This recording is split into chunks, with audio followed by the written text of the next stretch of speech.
Me quedo acá parado porque en realidad siempre voy y vengo. Pero para que no me viene el audio, que a veces cuesta un montón. Eh, lo que tienen acá, bueno, en esta línea de tiempo que representa la Edad Media, tiene que ver un poquito con la cuestión que veníamos retratando recién. Nosotros vamos a hablar de una Edad Media que ahí, si quieren, en esa parte de arriba de la línea de tiempo, pueden agregar Edad Media, ¿sí? Considerada también como Dark Ages, ¿sí? Que se escribe Dark, de oscuro en inglés, y Ages, ¿sí? Así como suena. Dark Ages, que significa la Edad Oscura. Entonces, la Edad Media está caracterizada por esas dos visiones. O es Edad Media o es Dark Ages. En realidad, eso viene también de esto que yo explicaba un poquito acá. Decía, bueno, la Edad Media tiene estas connotaciones, pero también como es una edad histórica, retratada como un momento del tiempo de la línea cronológica en donde hubieron muchas batallas, y también mucha hambruna, y también mucha peste, y también una cuestión bastante opresora de las clases menos dominantes, de las clases más bajas, sobre todo campesinas y esclavas. Entonces también se presenta como una edad oscura. Entonces cuando hablamos de edad media, depende del lugar en el que ustedes sepan que esto es libertad total, ¿sí? Ustedes pueden hablarme de la edad media o de la edad oscura en la evaluación, lo que ustedes quieran. El tema es tenerlo bien claro para qué lado van a ir. Puede ser considerada de las dos maneras. ¿Cuál me posiciono yo, que no es la que se tienen que posicionar ustedes, es decir, pueden utilizar cualquiera de las dos? Yo me posiciono más en la edad media, entendida desde ese lugar. Y el término edad oscura contribuye a hacer un análisis mucho más amplio de lo que puede ser este tipo de periodo, esta línea cronológica, esta línea de tiempo. Porque dentro de todo la Edad Media fue una edad donde, como decíamos, existieron ciertos avances interesantes que al día de hoy también podemos entenderlos como algo actual, que tuvo su inicio por ahí, pero que con el tiempo evolucionó hasta llegar a algo como lo que tenemos hoy. ¿Bien? Después vamos a ver cómo el sistema de préstamos, la burguesía, etcétera, todo eso se va consolidando dentro de una estructura bastante particular que en lo posterior va a ser el capitalismo. ¿Está bien? Por eso hablamos de que el inicio de los bancos o de este sistema bancario arranca sin saberlo, ¿no? Ellos, porque estaban creando un sistema que después iba a tener por evolución el banco. ¿Bien? Se crea un sistema de intercambio que está garantizado por este tipo de particularidades. Nosotros hablamos el año pasado hasta, y un poquito después, la caída de Roma. ¿Sí? Roma entra en decadencia. ¿Se acuerdan por qué entraba en decadencia el Imperio Romano de Occidente, no el de Oriente? Entonces, cuando hablamos de la caída de Roma, en el 476, hablamos de la caída de Roma occidental, no oriental. ¿Bien? Solo la occidental. ¿Se acuerdan algunos factores que hacían a la caída de Roma occidental? Piensen, ¿eh? ¿Cuál puede ser uno de los factores de la caída de Roma occidental? Yo decía, bueno, si un imperio también se cae, ¿sí? En algún momento va a entrar en decadencia. ¿Cuál puede ser un factor por el cual se haya caído Roma occidental?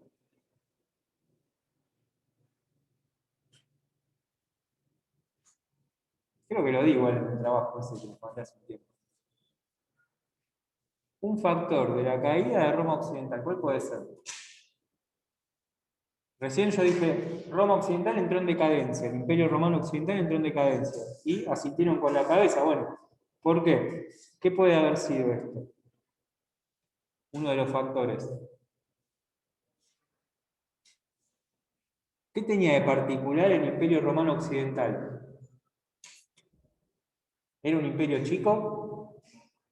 No, era un imperio grande. ¿Sí puede haber contribuido que sea un imperio grande a su caída? ¿Todos están de acuerdo que no? ¿Vos? Dale. ¿Puede ser, dijiste? Puede ser. ¿Vos? ¿Hablaste? Que sí, ¿por qué? ¿Sabes? Y puede ser que como el tema territorio, no hay o capaz que escaseaban entre recursos, capaz que hubo alguna rebelión, porque sí, de parte de los que estaban Muy bien, va por ese lado. Un imperio tan vasto, tan grande, es muy difícil de administrar, ¿sí? Si no se reformula, si no se reacondicionan algunas cuestiones para poder sostenerlo.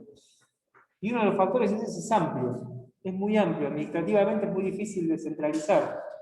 Entonces, como él decía, bueno, existieron por ahí quizás algunas rebeldías por el lado ese, sí, sí también, pero aparte, esos ingresos de los bárbaros que nosotros veíamos que empezaban a ingresar en las fronteras de una Roma que administrativamente estaba incontenida, ¿sí? No había manera de sostener un imperio tan grande.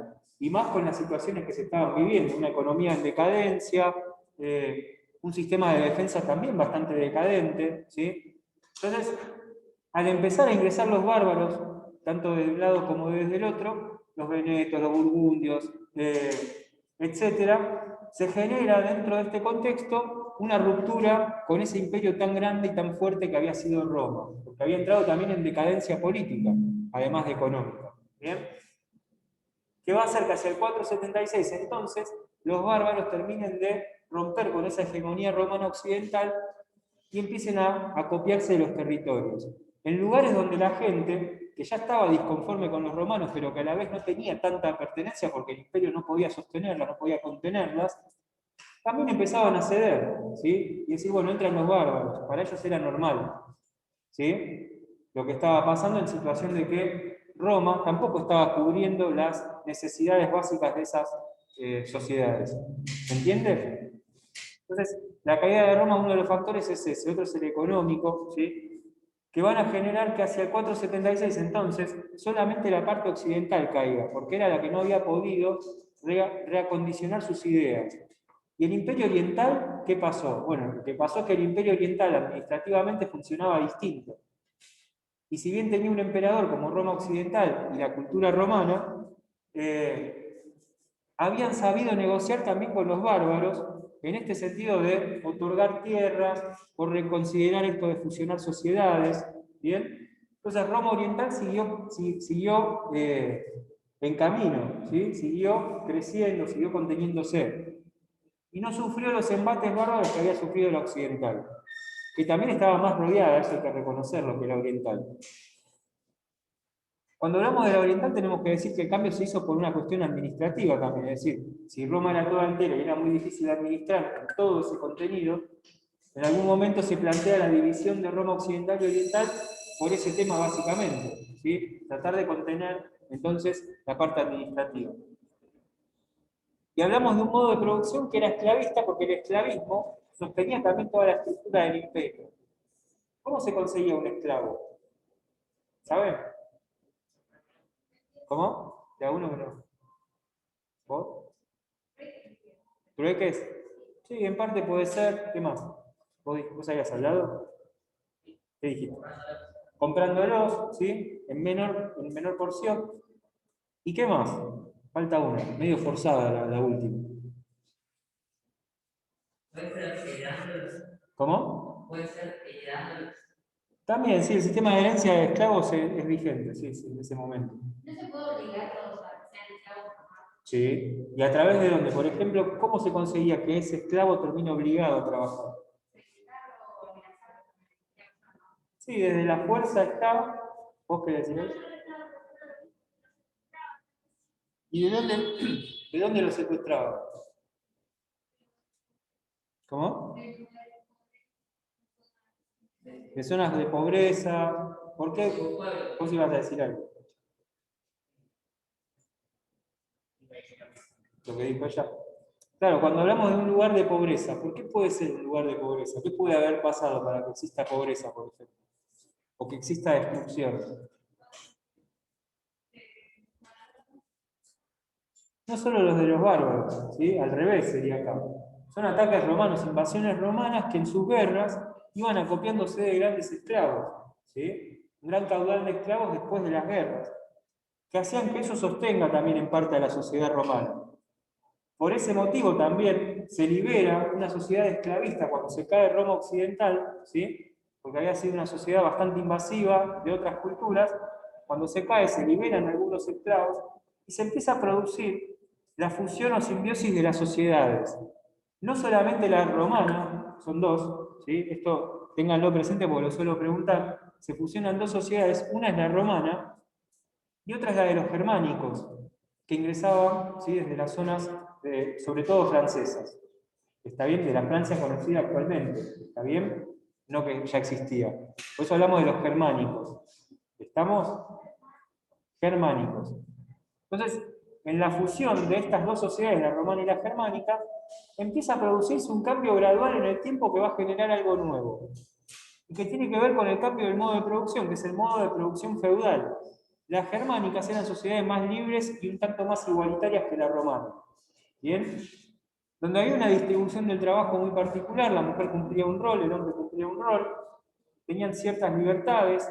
El concepto de la familia era, si bien en cierta cuestión parecido al romano, tenía una concepción de la familia muy distinta, ¿sí? La mujer tenía otra validez que en la cultura romana. Si bien en la cultura romana la mujer era la primordial encargada de la educación de los chicos, eso es importantísimo para esa sociedad muy militarizada también, pero muy campesina, tener por lo menos en estas sociedades un avance más en relación a esta concepción de la familia es sumamente importante e interesante, ¿no? Y empezamos a hablar a partir del 800 de que este proceso de simbiosis o fusión cobra importancia y empieza el modo de producción feudal, ¿sí?, que va a tener el auge en el 1100, es decir, en el 1100 después de Cristo, el modo de producción feudal llega al máximo, ¿sí?, de su expansión. Ahora vamos a ver un poquito por qué, lo vamos a retomar la clase que viene. Porque después, casi ya al final del siglo XIV, ¿sí?, se va a producir la decadencia y caída del modo de producción feudal, que va a originar y va a dar paso en 1453, algunos otros historiadores marcan 1492, del inicio de la sociedad capitalista. Capitalismo entendido como el intercambio de bienes y servicios, ¿bien? Donde el dinero en la actualidad cobra una función pero totalmente importante, ¿sí?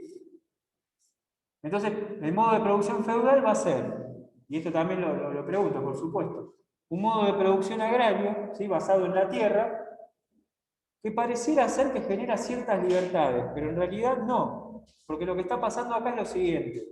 Los bárbaros, ¿sí?, que como decíamos antes, siguen rodeando un poco la estructura del continente europeo, empiezan a ingresar en las zonas, ¿sí?, donde ya está urbanizado, y empiezan a atacar a las poblaciones, ¿sí?, se empiezan a llevar, empiezan a saquear y demás. Entonces, el campesino agrario que se dedicaba a la tierra, termina entregando su porción de tierra a un señor mucho más poderoso en cuanto a economías, mucho más poderoso en cuanto a lo militar y lo político, le entregan sus tierras y le dicen, yo te doy mi tierra a cambio de que vos me defiendas de todos los bárbaros que están entrando y saqueando y rompiendo y destruyendo.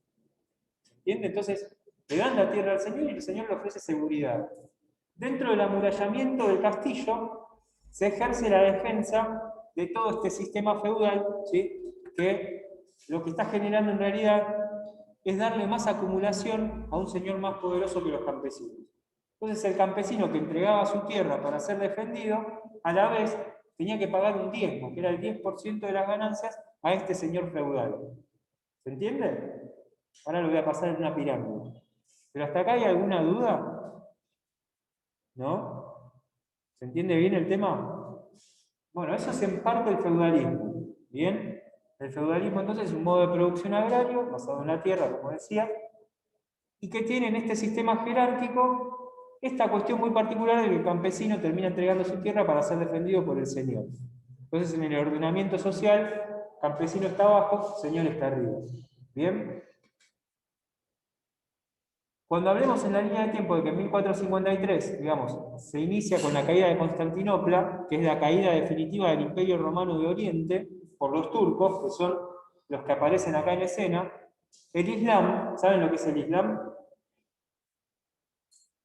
Bueno, el Islam es parte de la caracterización de la religión islamita que reza el Corán, ¿sí?, que ustedes los conocen como los musulmanes, que están en tierras asiáticas y que después empiezan a tener incursiones en Europa. ¿Estamos? Hacia 1453 el predominio turco era tan grande, ¿sí?, que se estaba volviendo un imperio, y que terminan por derrotar los vestigios de esa Roma que había quedado de allá, ¿sí? Entonces, en 1453, con la caída de Constantinopla, también se ejerce el predominio del Islam y de los turcos. ¿Estamos? En medio de todo esto, ¿sí? Imagínense el catolicismo sabiendo que el Islam estaba dominando los mares y dominando el comercio, ¿no? Porque el catolicismo también necesitaba de ejercer ese comercio. Hay algunas cuestiones particulares. En el 800, cuando nosotros decimos acá se inicia el proceso del feudalismo, ahí les nombro la Navidad del 800 de Carlomagno, ¿sí? Carlomagno va a ser uno de los personajes más importantes de toda esta historia porque el catolicismo necesita de Carlomagno porque era uno de los grandes emperadores de ese momento, que era tal la fuerza que tenía militarmente hablando y políticamente hablando, que el catolicismo que venía medio en decadencia necesita de él para seguir expandiéndose, porque del otro lado estaba el Islam, que se estaba expandiendo con su religión. Entonces, si el catolicismo no influía en una negociación con este tipo, que era desde lo militar y desde lo político un crack, era muy complicado que pudiera contrarrestar la fuerza del Islam. Entonces le dicen a Carlomagno, porque hasta ese momento los papas, ¿sí? Los papas eran los que coronaban a los reyes, los que coronaban a los emperadores. Entonces el papa le dice, te queremos coronar emperador. Y Carlomagno va a decir, yo no necesito de eso. ¿Sí? Porque él ya era Carlomagno. Entonces permite, en una negociación, que el papa le termine brindando la posibilidad de ser un emperador. Pero no es que el papa lo corone. Carlomagno deja que lo corone. ¿Sí? Porque era tal la fuerza que él tenía que no necesitaba de otra cosa más que de él. La negociación lo que el Vaticano aprobaba era la guerra, ¿sí? De Carlomagno, la expansión de Carlomagno, de ese imperio que después va a ser retratado por sus nietos, que va a llegar hasta la Francia. Ahí sí podemos hablar de Francia, es decir, Carlomagno, ¿sí? Es parte de lo que después va a ser Francia, con sus nietos. Bueno, cuando Carlomagno empieza a expandirse, no solamente se expande él, con él ¿quién se expande? Cuando empiezan las guerras de Carlomagno fuertes, la expansión fuerte de Carlomagno, ¿con quién se expande? Con el catolicismo. Entonces ahí venía la negociación. Y el comercio. ¿Bien? Los tiempos del año 1000, que Georges Louis es uno de los grandes también medievalistas del mundo, ¿no? Expresa que el año 1000 es un año también de cambios y transformaciones donde el catolicismo es transversal, está peleando una guerra ideológica con el Islam. Para sostenerse necesita vencer. Bueno, ¿qué es lo que va a hacer el catolicismo para poder seguir sosteniendo? No solamente la expansión de su idea, sino también la expansión de la idea comercial del catolicismo. Bien, porque, como decíamos, el catolicismo también es feudal en este tiempo, también tiene tierras feudales. Bueno, ¿qué va a hacer el catolicismo? Va a emprender las grandes cruzadas, ¿sí? Que sobre todo van a tener en la tierra de Jerusalén, las tierras sagradas, ¿sí? Van a ser las cruzadas, que son guerras llevadas adelante por los caballeros, ¿sí? Que después empezamos a hablar de los templarios y demás, para sostener esta idea católica también y poder contrarrestar otra vez los efectos del Islam, que en esa zona justamente es donde más influencia tienen. ¿Se entiende? ¿Hasta acá alguna duda? ¿Sí o no? ¿No hay dudas? Bueno, eso es en parte también porque hablamos de Edad Media o Edad Oscura. Un tiempo donde las crisis sociales son muy latentes todo el tiempo, por eso en la crisis del feudalismo se va a terminar cayendo el sistema por una crisis social, donde las guerras son muy habituales, ¿sí? Y donde esta cuestión ideológica, política con los monarcas, ideológica del catolicismo y el Islam, también están muy fuertes. Hay que ver quién sale, digamos, venciendo de todo esto. ¿Bien? Creo que después el encuentro de América por parte de los españoles habla bastante también de cómo se ejerció esta fuerza ideológica. ¿Está bien? Bueno, ¿alguna duda? ¿No?